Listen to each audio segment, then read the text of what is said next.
समर्थन मूल्य में धान खरीदी शुरू होने से पहले पड़ोसी उड़ीसा राज्य से आने वाले अवैध धान के परिवहन को रोकने के लिए जिला प्रशासन पूरी तरीके से मुस्तैद हो चुकी है। इसी कड़ी में जिले के एडिशनल एसपी चंद्रेश ठाकुर देवभोग क्षेत्र पहुंचे एवं सीमावर्ती क्षेत्र में लगे चेक पोस्ट का निरीक्षण किया। इस दौरान एडिशनल एसपी ने ड्यूटी में तैनात सभी जवानों का हौसला बढ़ाते हुए कहा कि पड़ोसी राज्य उड़ीसा से किसी भी प्रकार का धान नहीं पहुंचना चाहिए। बिचौलियों के द्वारा कई पैतरे अपनाए जा रहे हैं, जिन पर भी कड़ी निगाहें बनाई जा रही हैं। किसी भी तरीके से बिचौलियों के हौसले पस्त कर दिए जाएंगे और लगातार कार्यवाही की जाएगी। साथ ही पगडंडी रास्तों पर भी पुलिस बल तैनात कर धान की आवक को रोका जाएगा। कड़ी से कड़ी कार्यवाही की जाएगी। ठाकुर ने बताया कि किसी भी प्रकार के बिचौलियों के द्वारा किए जा रहे प्रयास को सफल होने नहीं दिया जाएगा। सीमावर्ती क्षेत्रों में अभी धान की जो तस्करी को लेकर प्रशासन की जो व्यवस्था है उस पर और क्या सुधार करेंगे और क्या उस पर नया कुछ करेंगे? इस बार अभी तो 13 चेक पोस्ट जिला प्रशासन द्वारा बनाए गए हैं। इसके अलावा जो 10 अन्य पगडंडी रास्ते हैं उस पर भी हम चेक पोस्ट लगवा रहे हैं। साथ ही हमारी पेट्रोलिंग भी रहेगी। इसके अलावा स्पॉटर भी रहेंगे ताकि अवैध धान परिवहन को रोका जा सके। सर, पुलिस प्रशासन के सामने बड़ी चुनौती रही है कि नदी नालों से भी यहाँ पर बिचौलिए धान पार करते हैं, उस पर क्या कार्रवाई? जो पिछला हमारा अनुभव है उसके आधार पर हम उन इलाकों को चिन्हित कर रहे हैं।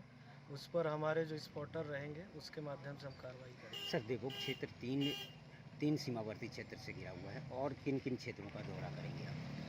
आज हमने सुबह से अमली पदर का दौरा किया हुआ है। वहाँ भी चेक पोस्ट लगाने हैं, उस स्थानों को हमने चिन्हित किया है।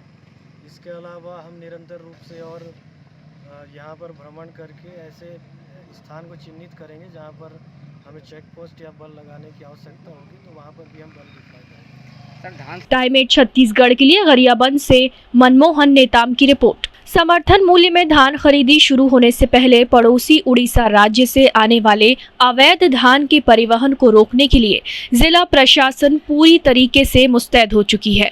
इसी कड़ी में जिले के एडिशनल एसपी चंद्रेश ठाकुर देवभोग क्षेत्र पहुंचे एवं सीमावर्ती क्षेत्र में लगे चेक पोस्ट का निरीक्षण किया। इस दौरान एडिशनल एसपी ने ड्यूटी में तैनात सभी जवानों का हौसला बढ़ाते हुए कहा कि पड़ोसी राज्य उड़ीसा से किसी भी प्रकार का धान नहीं पहुंचना चाहिए। बिचौलियों के द्वारा कई पैतरे अपनाए जा रहे हैं, जिन पर भी कड़ी निगाहें बनाई जा रही हैं। किसी भी तरीके से बिचौलियों के हौसले पस्त कर दिए जाएंगे और लगातार कार्यवाही की जाएगी। साथ ही पगडंडी रास्तों पर भी पुलिस बल तैनात कर धान की आवक को रोका जाएगा। कड़ी से कड़ी कार्यवाही की जाएगी।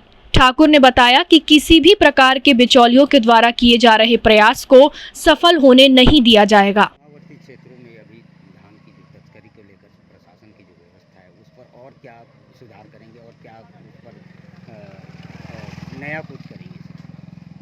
इस बार अभी तो 13 चेक पोस्ट जिला प्रशासन द्वारा बनाए गए हैं। इसके अलावा जो 10 अन्य पगडंडी रास्ते हैं उस पर भी हम चेक पोस्ट लगवा रहे हैं। साथ ही हमारी पेट्रोलिंग भी रहेगी। इसके अलावा स्पॉटर भी रहेंगे ताकि अवैध धान परिवहन को रोका जा सके। सर, पुलिस प्रशासन के सामने बड़ी चुनौती रही है कि नदी नालों से भी यहाँ पर बिचौलिए धान पार करते हैं, उस पर क्या कार्रवाई?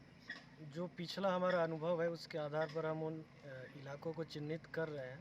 उस पर हमारे जो स्पॉटर रहेंगे उसके माध्यम से हम कार्रवाई करेंगे। सर, देवभोग क्षेत्र तीन सीमावर्ती क्षेत्र से घिरा हुआ है और किन किन क्षेत्रों का दौरा करेंगे आप?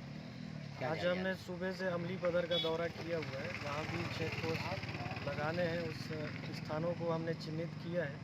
इसके अलावा हम निरंतर रूप से और यहाँ पर भ्रमण करके ऐसे स्थान को चिन्हित करेंगे जहाँ पर हमें चेक पोस्ट या बल लगाने की आवश्यकता होगी, तो वहाँ पर भी हम बल डिप्लॉय करेंगे। टाइम 8 छत्तीसगढ़ के लिए गरियाबंद से मनमोहन नेताम की रिपोर्ट।